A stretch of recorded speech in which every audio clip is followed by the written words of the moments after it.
Assalamualaikum warahmatullahi wabarakatuh, sahabat Muslim Channel, bagaimana kabarnya? Semoga masih dalam lindungan Allah Subhanahu wa Ta'ala. Kali ini sahabat Muslim Channel akan mengulas tentang Nabi Muhammad SAW didatangi iblis. Tonton sampai habis agar tidak gagal paham dan tidak sesat. Sebelum lanjut, jangan lupa like dan subscribe agar video ini bisa bermanfaat untuk orang lain. Hadis ini diriwayatkan dari Muaz bin Jabal radhiyallahu anhu. Dari Ibnu Abbas radhiyallahu anhu, dia berkata bahwa pada suatu hari dirinya bersama sahabat lainnya dan Rasulullah sedang mengadakan pertemuan di rumah salah seorang sahabat Ansar di Madinah. Tiba-tiba dari luar rumah terdengar seseorang mengetuk pintu dan meminta izin untuk masuk. Iblis, wahai penghuni rumah, apakah kalian mengizinkan aku masuk, karena kalian membutuhkan aku? Rasulullah SAW bertanya kepada para sahabat, apakah kalian tahu siapa yang berseru itu? Para sahabat berkata, tentu Allah dan Rasulnya yang lebih tahu. Rasulullah menjawab, dia adalah iblis yang terkutuk. Semoga Allah senantiasa melaknatnya. Umar bin Khattab radhiyallahu anhu, wahai Rasulullah, apakah engkau mengizinkan aku membunuhnya? Bersabarlah wahai Umar, apakah engkau tidak tahu bahwa dia termasuk yang tertunda kematiannya sampai waktu yang ditentukan, hari kiamat? Rasulullah SAW melanjutkan perkataannya, beliau meminta kepada sahabat agar mendengarkan dan memahami ucapan yang disampaikan iblis. Setelah pintu dibuka, masuklah iblis di tengah-tengah majelis tersebut. Rupa iblis terlihat sangat mengerikan. Dia adalah sosok tua dengan mata buta sebelah serta memiliki janggut sebanyak 7 helai dan menyerupai rambut kuda. Kedua kelopak matanya terbelah dan memanjang ke atas. Kepalanya seperti kepala gajah yang sangat besar, gigi taringnya memanjang keluar seperti taring babi, dan kedua bibirnya seperti bibir macan.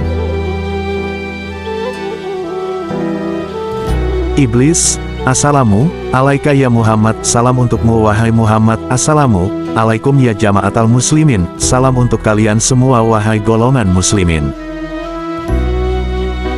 Rasulullah SAW, Assalamu lillahi ya'la inin, keselamatan hanya milik Allah SWT, wahai makhluk terlaknat. Aku mengetahui engkau punya keperluan terhadap kami. Apa keperluanmu itu wahai iblis? Wahai Muhammad, aku datang ke sini bukan atas kemauanku, namun karena terpaksa. Siapa yang memaksamu? Seorang malaikat dari utusan Allah telah mendatangiku dan berkata, Allah SWT memerintahkanmu untuk mendatangi Muhammad sambil menundukkan diri, beritahu Muhammad tentang caramu dalam menggoda manusia. Jawablah dengan jujur semua pertanyaannya. Demi kebesaran Allah, andai kau berdusta satu kali saja, maka Allah akan jadikan dirimu debu yang ditiup angin. Oleh karena itu aku sekarang mendatangimu. Tanyalah apa yang hendak kau tanyakan. Jika aku berdusta, aku akan dicaci oleh setiap musuhku. Tidak ada sesuatu pun yang paling besar menimpaku daripada cacian musuh.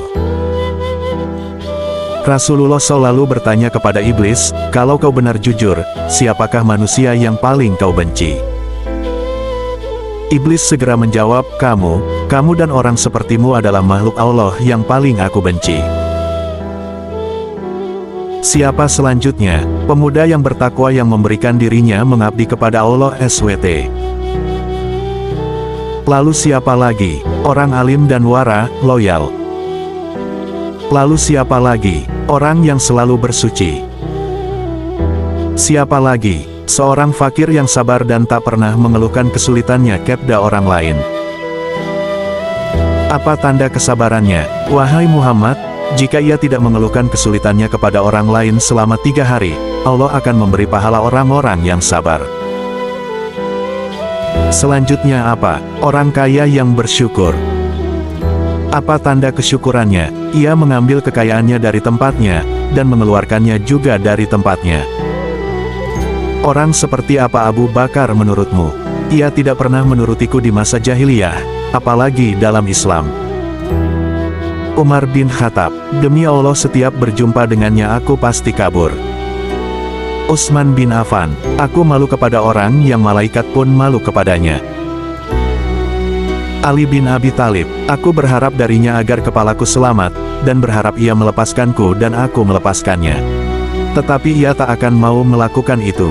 Ali bin Abi Thalib selalu berzikir terhadap Allah SWT. Apa yang kau rasakan jika melihat seseorang dari umatku yang hendak salat?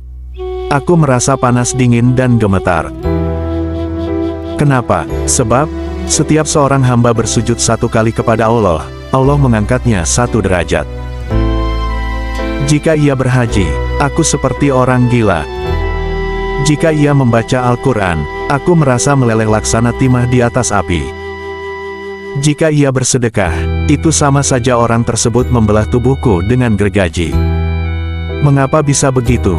Sebab dalam sedekah ada 4 keuntungan baginya, yaitu keberkahan dalam hartanya, hidupnya disukai, sedekah itu kelak akan menjadi hijab antara dirinya dengan api neraka dan segala macam musibah akan terhalau dari dirinya. Apa yang dapat mematahkan pinggangmu? Suara kuda perang di jalan Allah.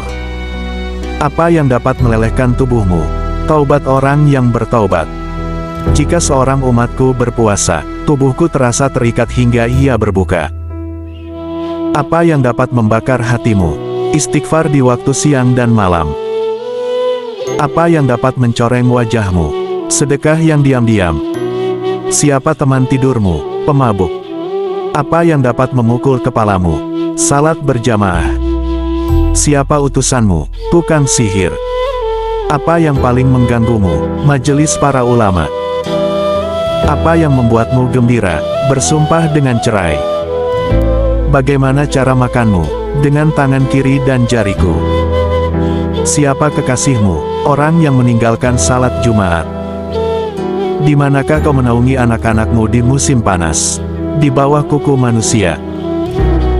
Nabi lalu bertanya, siapa temanmu wahai iblis? Pemakan riba.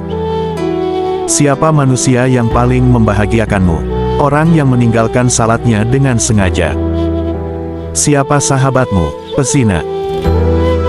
Semoga dengan mengetahui ini, kita sebagai umat Nabi Muhammad SAW selalu membekali diri dengan iman, melakukan amalan yang membuat iblis menjadi lemah, menjauhi hal-hal yang diinginkan makhluk terlaknat tersebut. Allah lah Maha Pemilik ilmu pengetahuan. Berikut tanda-tanda yang disukai iblis, maka jauhilah dari apa yang iblis senangi. Cukup sekian video dari Muslim Channel, semoga bermanfaat. Wassalamualaikum warahmatullahi wabarakatuh.